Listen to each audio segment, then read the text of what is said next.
മലയാള സിനിമയിൽ തിളങ്ങി നിന്നിരുന്ന നടിമാർ അവരുടെ യഥാർത്ഥ അമ്മമാർക്കൊപ്പം. മഞ്ജു വാര്യർ, അമ്മ ഗിരിജ വാര്യർ. കാവ്യ മാധവൻ, അമ്മ ശ്യാമള മാധവൻ.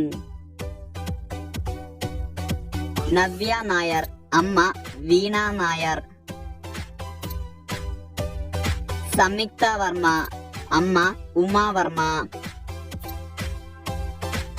മീന, അമ്മ രാജ് മല്ലിക. മീര ജാസ്മിൻ, അമ്മ ഏലിയാമ്മ ജോസഫ്. ഐശ്വര്യ ഭാസ്കർ, അമ്മ ലക്ഷ്മി. ശ്രീദേവി, അമ്മ രാജേശ്വരി.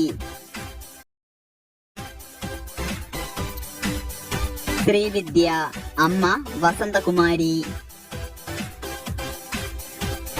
മോനിഷ ഉണ്ണി, അമ്മ ശ്രീദേവി. സമൃത സുനിൽ, അമ്മ സദന. പാർവതി തിരുവോത്ത്, അമ്മ ഉഷാകുമാരി.